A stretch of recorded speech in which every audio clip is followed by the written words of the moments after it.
عہد بنی اسرائیل میں دو بھائی تھے، ایک مومن دوسرا کافر۔ دونوں سمندر میں شکار کیا کرتے تھے۔ کافر اپنے بت کو سجدہ کر کے سمندر میں جال ڈالتا تھا تو وہ مچھلیوں سے اتنا بھر جاتا تھا کہ اس کو نکالنا دشوار ہو جاتا، اور مومن جال ڈالتا تو وہ صرف ایک یا دو مچھلی پھنستی تھی، لیکن وہ اسی پر اللہ کی حمد و ثنا اور اس کا شکر بجا لاتا اور قضا و قدر پر صابر رہتا۔ ایک دن اس کی بیوی اپنے گھر کی چھت پر چڑھی تو اس نے اپنے شوہر کے بھائی کی بیوی کو زیور اور نئے کپڑوں سے آراستہ اور سجا بنا دیکھا۔ ایک دم اس کے دل پر چوٹ لگی اور شیطان اس کے دل میں وسوسہ ڈالنے لگا۔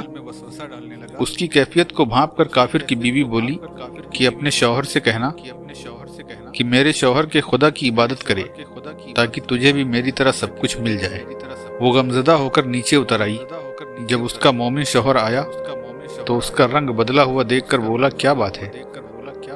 بولی، یا تو آپ مجھے طلاق دے دیجئے یا پھر اپنے بھائی کے خدا کی عبادت کیجیے۔ اس نے کہا، اللہ کی بندی، تجھے اللہ کا خوف نہیں ہے؟ ایمان کے بعد کفر کرتی ہے؟ بولی، مجھ سے زیادہ بات مت کیجیے، میں ننگی رہوں اور سب زیور اور نئے نئے کپڑوں سے آراستہ رہیں؟ یہ نہیں ہو سکتا۔ بیوی کی ضد اور ہٹ دھرمی دیکھ کر اس نے کہا، اچھا تو گھبرا مت، کل سے انشاءاللہ میں مزدوروں کے اڈے پر جاؤں گا اور 2 درہم یومیہ مزدوری کر کے تیرے لیے پیسہ جمع کروں گا تاکہ تو اپنے ذوق و شوق کو پورا کرے۔ وہ راضی ہو گئی اور کچھ مطمئن ہو گئی۔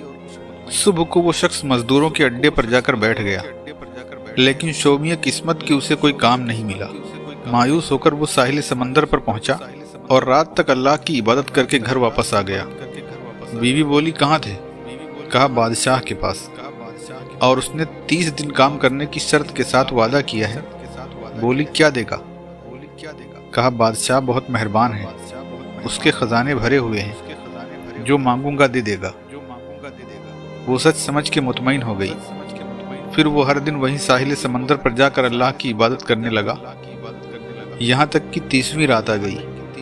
بیوی کہنے لگی، اگر کل آپ مزدوری نہیں لائے تو آپ کو ہر حال میں مجھے طلاق دینا پڑے گی۔ صبح ہوتے ہی بیچارہ ڈرتے ہوئے گھر سے نکلا۔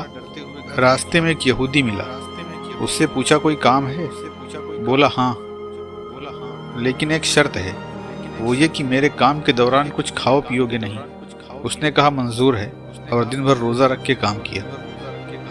ادھر اللہ تعالیٰ نے حضرت جبریل علیہ نبینا علیہ السلام کو حکم دیا کہ نور کی ایک تھالی میں 29 دینار رکھ کے اس شخص کی بیوی کے پاس پہنچا دو اور اس سے کہو کہ مجھے بادشاہ نے تمہارے پاس بھیجا ہے اور کہا ہے کہ تیرا شوہر ہمارے کام میں تھا، ہم نے اسے نہیں چھوڑا، لیکن وہ خود بخود ہمیں چھوڑ کر یہودی کے پاس چلا گیا۔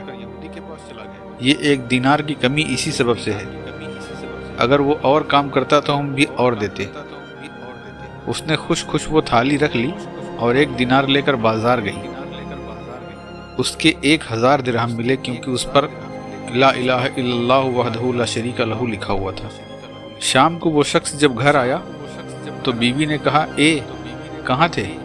بولا، ایک یہودی کا کام کرنے گیا تھا۔ بولی، بالکل بدھو ہو، بادشاہ کی خدمت چھوڑ کر دوسروں کی چاکری کرتے پھر رہے ہو۔ پھر جب اس نے پوری بات بتائی تو وہ شخص رو پڑا اور اس پر غشی طاری ہو گئی۔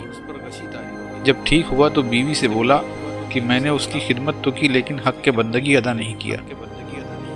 پھر بیوی کو چھوڑ کر پہاڑوں میں چلا گیا اور تمام دنیا سے قطع تعلق کر کے پوری زندگی اللہ کی عبادت کرتا رہا۔ اللہ تعالیٰ اس پر رحم فرمائے، آمین۔